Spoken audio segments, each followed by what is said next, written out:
Hey guys, welcome back to our Lucky series.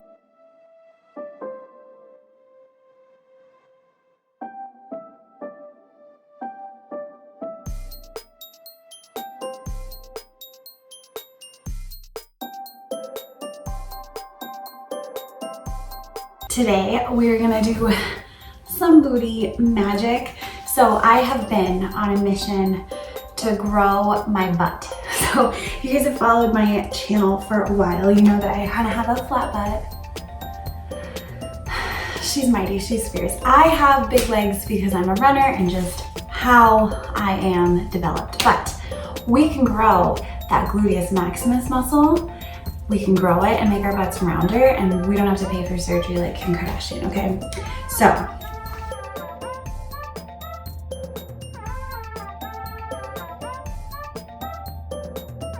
let's do it. All right, let's do it.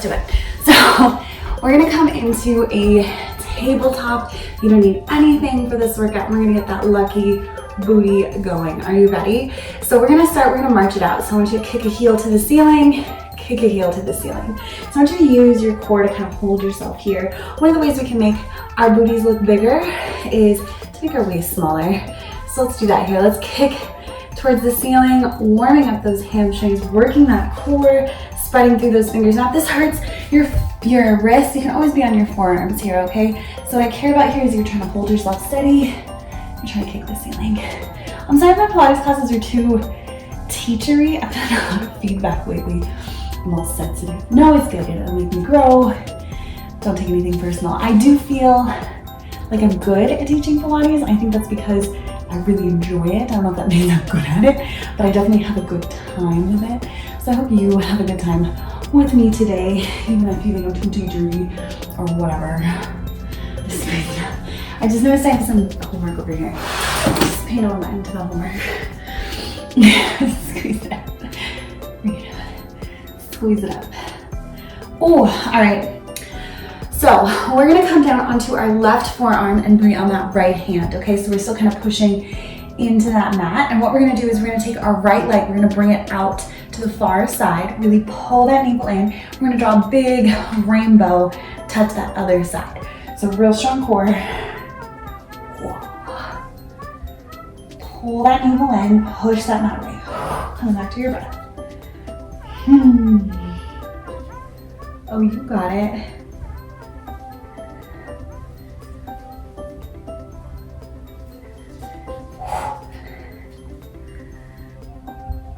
Really pull that navel in, really round here. You got it. Come back to that breath. You got it. Let's do one more. Don't quit on me.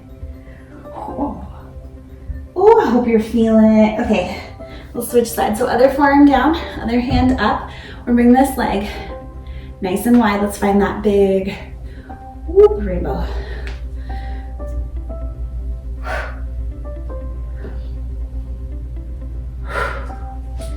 Gorgeous. You got it, you got it. Holding that navel in.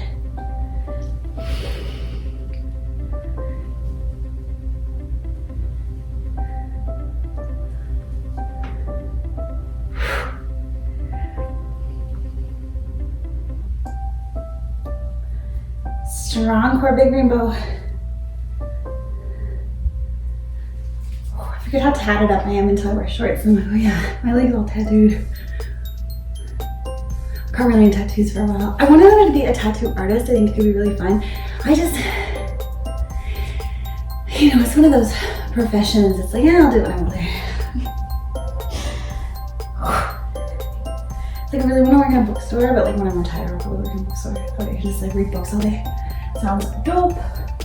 Not that people in bookstores don't work hard. Reading is hard. Ooh. Oh my goodness. Okay, you ready for it? So we're gonna come onto those hands. We're gonna tuck our toes, and I want you to press it back. Bring it forward. Press it back. Just kind of warming up those leg muscles a little bit. Ooh, you got it. E. All right, are you ready for it? Let's come onto those squirms. Let's bring that left leg up. Let's really flex that heel. Kick it. Just kick it. Nice strong core. You got this. Kick it.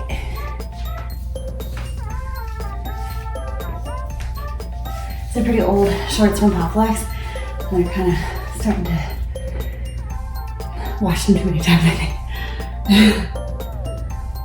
Pop Flex has all these new clothes I want to buy, but I was the original buyer when she was Pop Sugar, or I don't know. You guys follow her then? Woo! E.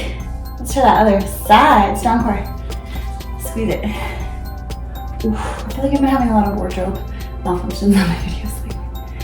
I'm always a wardrobe malfunction. I'm much more fashion over form for sure. Well, that's who I am. Strong core. Kick it. Kick that ceiling. Kick it.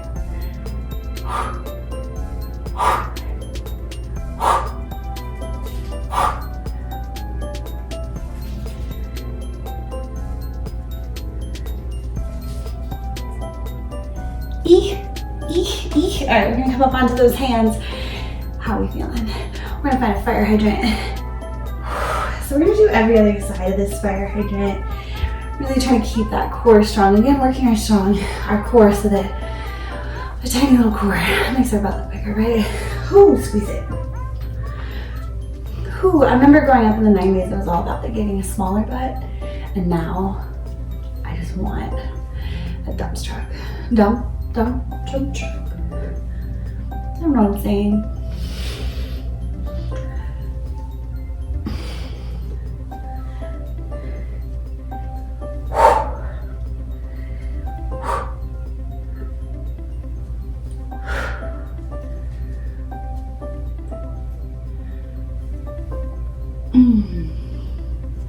Oh, so good. Okay, you ready for it?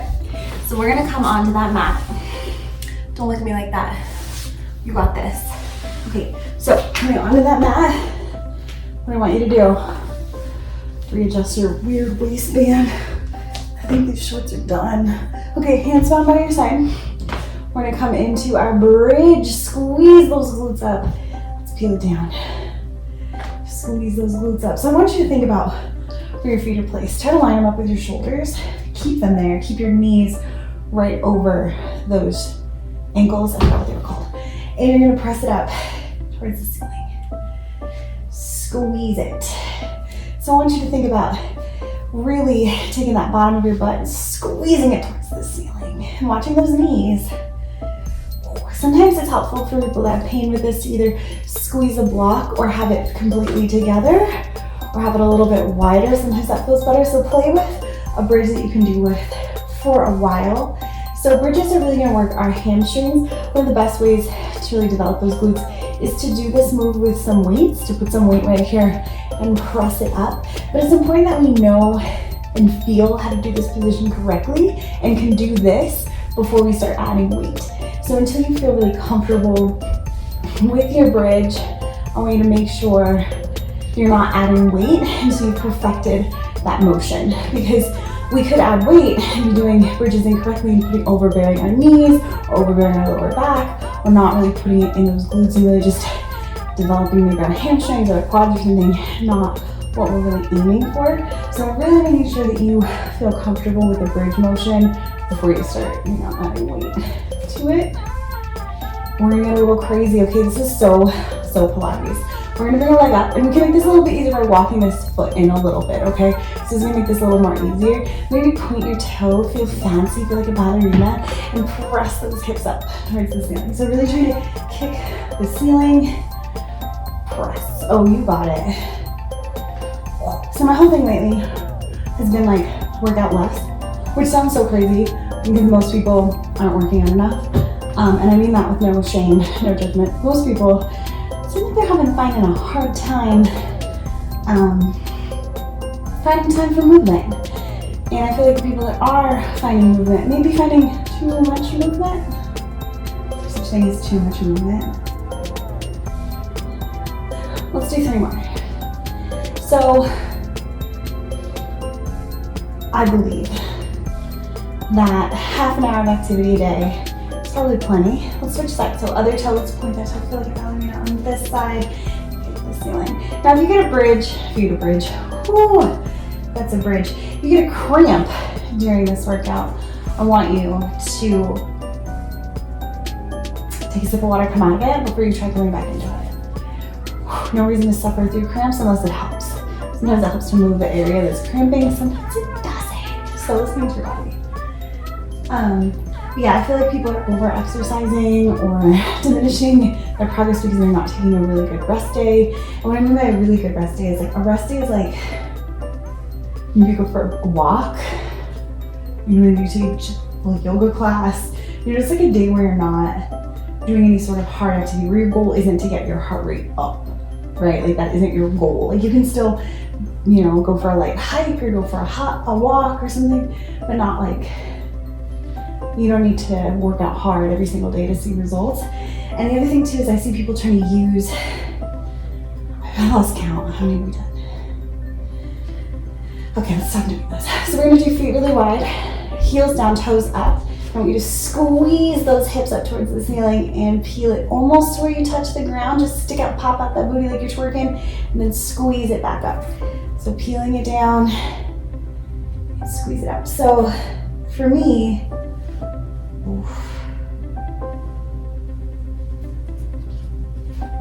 people what I see is either people just not exercising and they're just like finding no movement in their lives and they're like, yeah, I keep meaning to do your Pilates videos, and I never do them.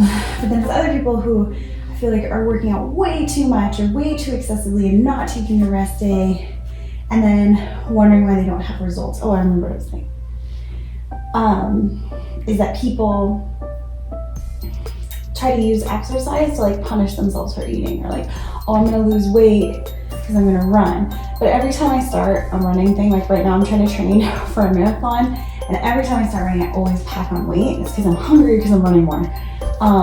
And so you gotta be careful with thinking that those two things equate, because weight loss is really gonna come down to three things. So weight loss is gonna come down to how much you're eating, how much stress you're under, and how much sleep you're getting. So if you have good sleep, if you have good nutrient consistency, you're still getting all the nutrients you need, you're taking your multivitamin, you're eating your leafy greens, and you don't have a lot of stress in your life, you'll probably start to lose some weight. But if you are, super stressed, consistently eating in a calorie deficit and not getting enough nutrients, you're not gonna lose weight. You're not gonna lose weight, sorry. I was just reading about a study where these people consistently ate like 1,100 calories a day and they gained weight, even though that's not enough for their bodies because their cortisol levels were so high, they were so stressed out, they weren't getting enough sleep, so many things were out of whack, and they were under eating, which was causing all sorts of other issues. So like having enough nutrients really helps you from overeating. And making sure you're drinking enough water. That's included in nutrients. I include water and nutrients today, so include that. Oh, let's peel it down. We're gonna do a fun stretch. So you cross your legs up cross, like you're sitting crisscross your princess. Let's go grab our ankles on either side. We're gonna rock side to side. Oh, isn't that a good stretch? Maybe pull your feet closer, maybe pull your knees away, maybe pull everything closer. Where do you feel this stretch? Kind of find it for yourself. It's kind of different for everybody. Okay, let's switch it. Oh, rock side to side. Oh, or don't rock side to side, maybe just hold it. Maybe you can't reach those feet and you're just pulling a knee in. Works too. Wherever you're at today. Every day's gonna feel different. Maybe one side you can't grab both feet. Some days I'm that tight. It's fine. It's totally fine to be tight. Okay. We're gonna come on up. How are we feeling? I know I kind of talked your ear off today about weight loss, but weight loss, booty growth, kind of don't go together. If you're really trying to lose weight and you're in a calorie deficit, you're probably not gonna gain muscle mass. Sorry. So if you're trying to, what I always say, if you're trying to lose weight, this is gonna sound so counterintuitive, but start working out, start getting a consistent eating schedule, and maybe put on a little bit of weight first before you go into the big calorie deficit trying to drop weight. And so I have a program for that. I called it Build, Cut, Maintain. And so it's essentially a program that kind of walks you through how to do that, and it is linked below on my blog. But it's sort of a program that's like, here's how you build muscle, and that's where you should start, and then you should do your cut. And I know it sounds counterintuitive to like gain weight before you're trying to lose weight, but what we're trying to lose is we're trying to tell our body we don't need those layers of fat cells, that we can do with less of that, that we, you know, we're gonna put on muscle mass so that our body burns more because we have more muscle, and then we're gonna tell our body, hey, we're not stressed out, we're getting all the nutrients we need, we have everything we need, we're not stressed, let's go ahead to eat those layers of fat. And so it sort of sets you more up for success. Doing that bikini competition last year, I dropped like 38 pounds for this competition. I got on stage and I looked really good, but I learned so much about my body. Like I essentially got the most lean after the show because I wasn't stressed for the show. I wasn't stressed about things going on. I was sort of eating more intuitively about like, oh, am I actually hungry, or do I really want this? Because right after the show, I ate whatever I wanted. I like went to town. I drank all the alcohol, I ate all the food. And then after about a week of that, I was like bored with it. And I was like kind of bored with food for a while, like because I had deprived myself of carbohydrates essentially leading up to the show. And then eat whatever I wanted. Like carbohydrates were just like, I don't know, like they didn't do anything for me. So I started eating a little bit more intuitively, and I've been trying since the show, I've been trying to put on some more weight, which I've finally been successful with. So I'm sort of like back to my pre-show weight, which is like, you know, about 15 pounds heavier than I was on stage, which I feel pretty good about. Because not that I thought I was too skinny on stage, I definitely was much bigger than some of the girls there, but I didn't feel good in my body because I was lacking nutrients, and like my joints started to hurt and things like that. And so in this whole process of losing weight, waning weight, feeling in through the body, it sort of all started to click. All these things that they teach us and tell us about nutrition sometimes don't line up with what we're sold on TV. You gotta remember, a lot of our nutrition information is given to us through sales pitches, right? Like it's these sales pitches that are like, hey, drink more milk because we want you to buy more dairy products, or, you know, hey, eat this cheese, isn't cheese good, isn't cheese good? Like all of these things, it's like, there's no fact checking on them. They're just told to us in commercials and people believe them. And I kind of want to dispel some of those myths, because if you have like extra weight on you that you don't like, that doesn't make you feel good, you have the power to change that. But if you have extra weight on you that doesn't inhibit you, you can still go out and do all your activities, you feel good. Why do you feel this pressure to lose weight? Like, why can't you just be a little bit heavier? I don't understand this pressure of we all have to be these skinny little tiny women to be wanted, or like you have to, because I believe that health and fitness, like if you're healthy, if you move your body regularly, if you focus on your nutrition, if you focus on your relationships, drink enough water, get enough sleep, take care of yourself, you're gonna look good regardless of your size.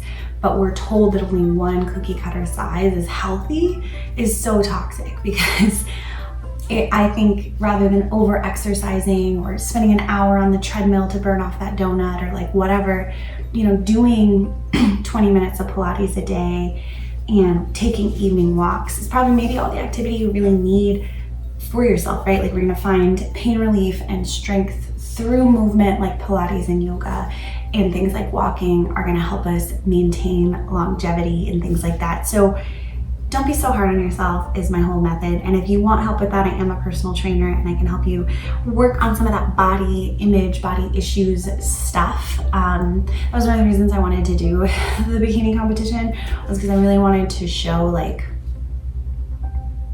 none of it really matters, you know, like I thought, like I've taken a break from social media. I haven't actually been on Facebook or Instagram or any of those things since December, and it's been really good cleansing for my mental health, because I think coming into the fitness industry is kind of a weirdo. I'm kind of alternative looking, like I got all my tattoos, I don't look like the normal person, and I'm not like built super skinny. Like I'm a little tank for sure, like I am smaller and I'm pretty built, but that's because I've been a Pilates instructor for 6 years and I've been really working on it, but I wasn't born super skinny. I was always kind of average. I was never one of these girls that's like, oh, I have an eating disorder and now I'm recovered and I'm just naturally skinny and by my T or you know, whatever is plaster tubes. But I definitely felt a mold to like kind of fit into that. I was like bleaching my hair super blonde. I was doing all those things to try to like look like other people rather than like trying to figure out who I was.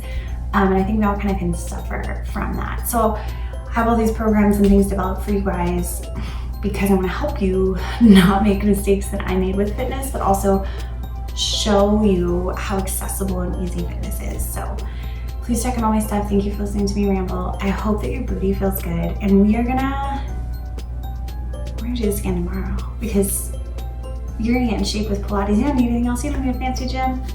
Perfect the way you are. You just need to move your body more. Or less, depending. That wasn't confusing.